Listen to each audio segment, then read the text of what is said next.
Welcome to the No Budget Indie Filmcast, where we dip into the independent film universe to highlight those little films that you might not have heard about elsewhere. Will you agree with our panel, or will our panel agree with each other? Tune in to find out. My name is Milo Dennison, and with me, as always, are my most excellent co-hosts, Claire Milan. Hello. And Cathal Feeney. Hello. Okay, Cathal, what are we watching this week? Okay, so this week we are watching a film called Atlantics, which is a film set in Dakar in Senegal, which is in West Africa. So it's directed by Mati Diop, and she co-wrote the screenplay with Olivier Demangal. So as I said, it's set in Dakar in Senegal. So at the start of the film, we see this character called Souleiman, and he's working on this building site, and they have this kind of a dispute with the manager because they haven't been paid in 3 months. So they're not they don't get satisfaction from that. So then he goes back home and he meets his girlfriend. And there's something sort of clandestine about this meeting that they don't want to be seen or they don't want to be caught. And we discover why later on. But then she's talking about meeting later, and he's sort of standoffish about this, about this meeting later thing. So later on, when she goes to the bar to meet him, so she discovers that he's left, himself and a few guys have left on a boat into the Atlantic, trying to make their way to Europe. Then we find out why they wanted to hide their relationship, because she has been betrothed to this sort of man who's sort of the son of a wealthy family, and she doesn't love him, she doesn't want to marry him, and she's not happy about this. And then into this mix comes this other character who's a young detective. And he's brought in because there's a fire that takes place in the home of the guy she's marrying, and he's brought in to investigate this. So then the sort of film sort of takes a sort of a kind of a mood shift at this point. To sort of elements of magic realism kind of comes into it, where he undergoes these sort of episodic fits where he's possessed by some sort of ghostly figure, and this is a theme that sort of is repeated in the film. So that's sort of the surface sort of plot for this film, but it's more as used as a vehicle, sort of as a commentary on their lives and the harshness of their lives and the corruption and the patriarchy and so on. So there we go. That's my intro. It was interesting because you start watching the film and you think it's going to be a story about these guys, fighting with the owner of the construction company or whatever that's building this building, and you follow the young man, Souleiman, and then they introduce the girl, and then he kind of leaves, and then you're following her story. So it is interesting, and then you think it's going to be this kind of weird, romantic triangle thing where she's in love with one guy but has to marry this other guy, and then the mystery comes in, and then it turns into this kind of ghost story. So it's really weird how it changes themes and what the film is about throughout it multiple times, which I thought was quite interesting. Yeah, it was interesting. I thought it was going to be Solomon's story because they were following him and all the workers, and they're not getting paid. And then when it switches to her, I was like, oh, so it took me 3 attempts to watch the film. Like it was cause I wasn't in the mood to watch it originally, and then I went back to it, and even just this afternoon, I actually sat down and just gave it all my attention, and I really loved it. Then it's the type of film though you have to just give it all your attention, to really get absorbed in it. But there is some things like did kind of confuse me a little bit, you know. But I really enjoy it. And when it started kind of turning into a ghost story or you know, kind of sci-fi, but yeah, it's a ghost story, I suppose. It didn't. I thought it was going to go really far that way, you know, like a horror or something, but it didn't. It kind of stayed very grounded and realistic, and but yeah, I thought it was beautiful. Like it's weird because I've never watched a Senegalese film, you know, and I was originally trying to dub it, but you can only dub it in Polish and German and French, I think. Do you know? But it's unusual you couldn't dub it in English for some reason. So I had it in had it dubbed in German for a little while because I couldn't undo the dubbing of Netflix. Yeah. But then I went back, and I think the language is Wolof, I think, or something. I wasn't sure about that either. What actual the languages that they speak? Yeah. I was curious about that too. But I looked it up. It's fascinating country, actually. Like it is. I didn't know where exactly. I knew it was in West Africa, but I didn't know exactly where Senegal was. And it's really far down. Do you know the kind of sea of Africa? It's really far down. So it's unusual that they would travel to Spain, you know, when they're on the boat. I was thinking about this, and I thought maybe they were going for the Canary Islands, actually. Oh, maybe, because it was. And I was looking at the map. I was like, "There's no hope," you know, yeah. Like because it's so far down. But yeah, apparently they speak. I think it's called Wolof. And they speak French. So if you notice in the actual I did catch film, some of the French in the dialogue, yeah. When we were watching it, it was the same thing. We're like, is that French? Yeah.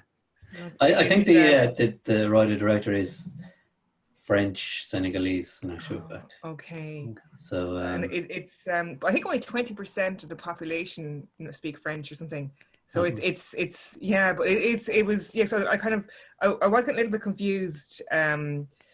Because I didn't realize, sorry, spoiler alert, I don't know, but there is the people who were on the boat and they kind of. Oh, we're really going to spoil it, are we, Claire?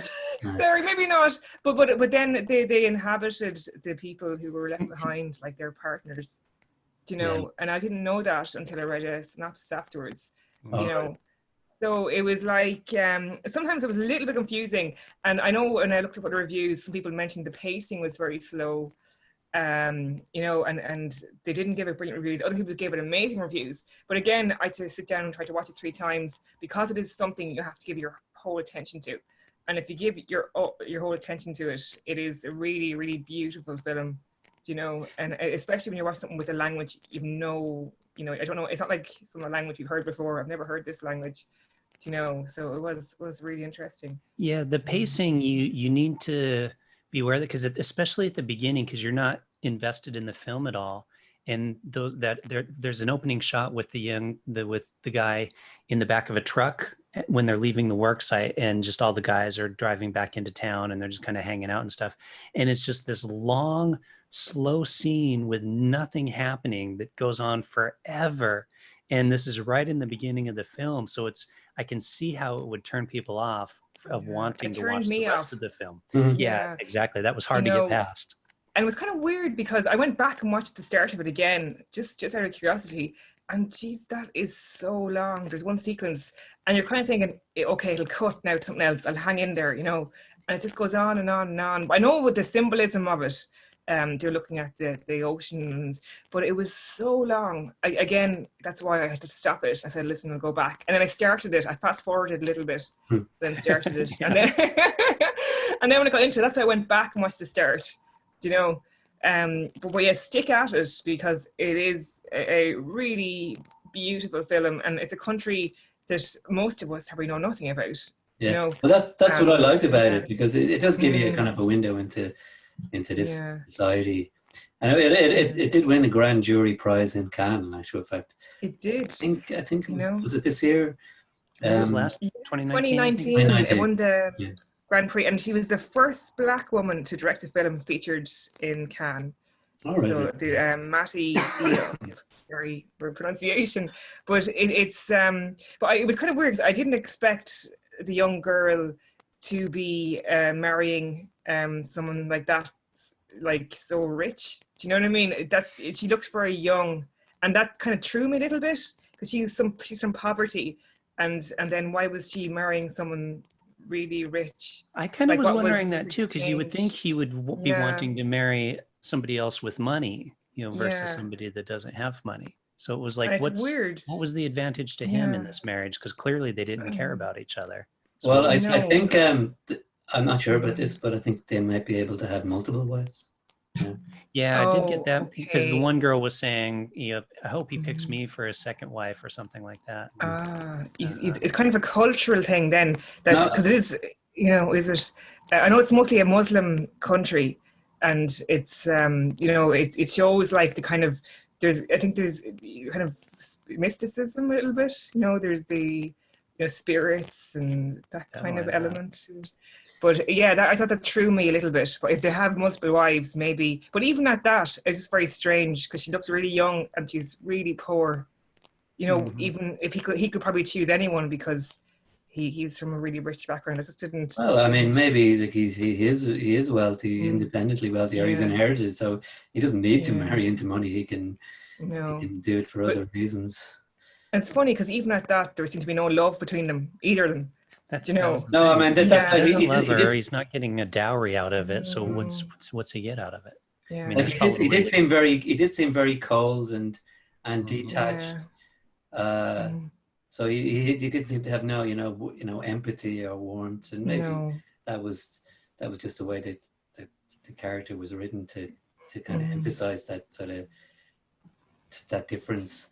And I thought it was mm, interesting when he was giving her the iPhone, and she was supposed to be very impressed with this, and this was ultimately what she rejected, and that was like a mm. symbol of her, rejecting this trappings of wealth. She's been true to herself, and it was like an act of rebellion in some ways. But And also, another thing as well.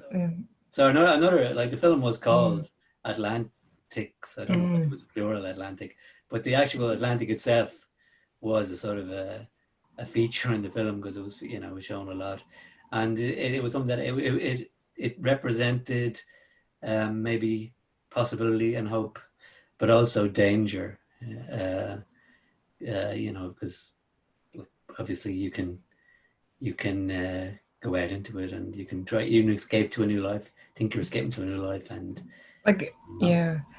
And it was funny because I thought a scene was missing. Do you know? I'd love to seen, like, I thought he would say goodbye to her, the Solomon. Do you know? I thought, like, just he disappeared. All of a sudden, he's on a boat. well, Like, obviously they you yeah, couldn't say anything because they yeah. might be Oh, I stopped, or they suppose. might be trying to convince Yeah.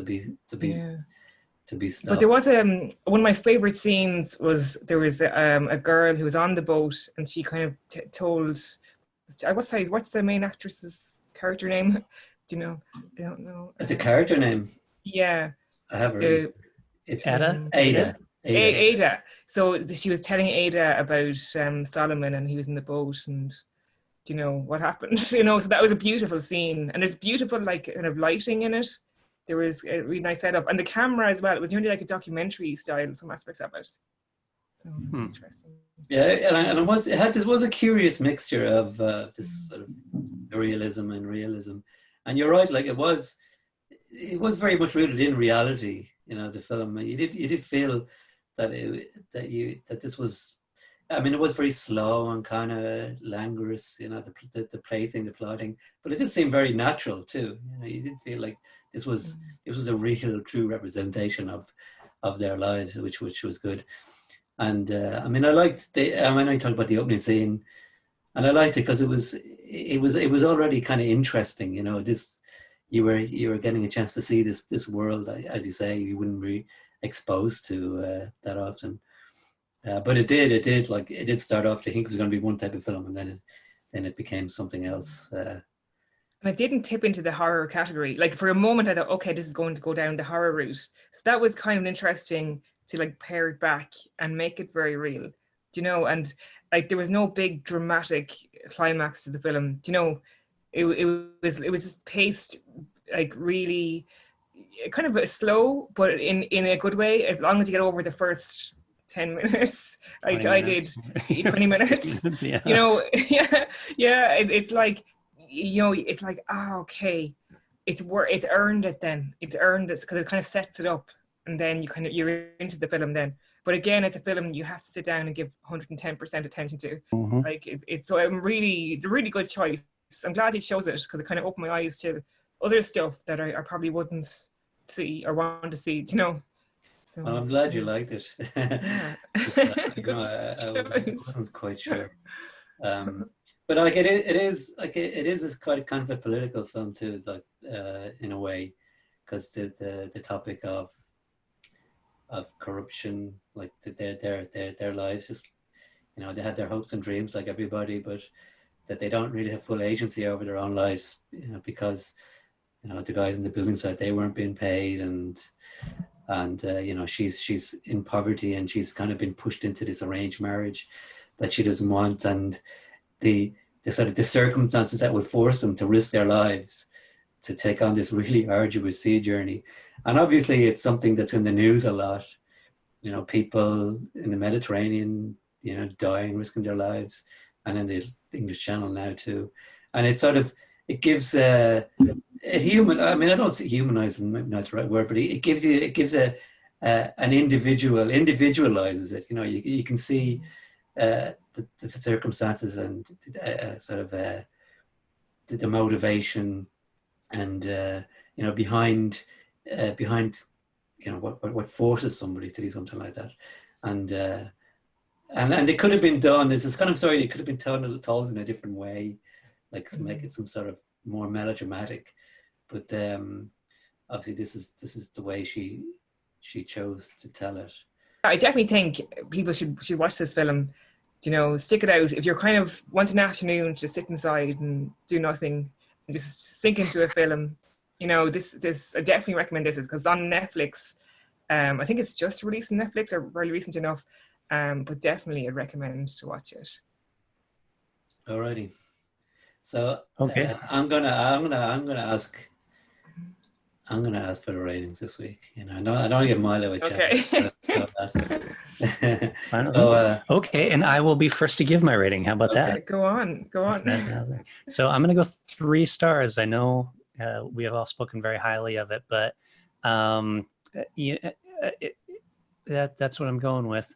I'm docking him a star. I probably would have said 4 stars, but I'm docking them star for this reason, because according to IMDb, they have 56 nominations in film festivals, 14 wins. And if you go down this list, that means they've submitted it to even more film festivals than that.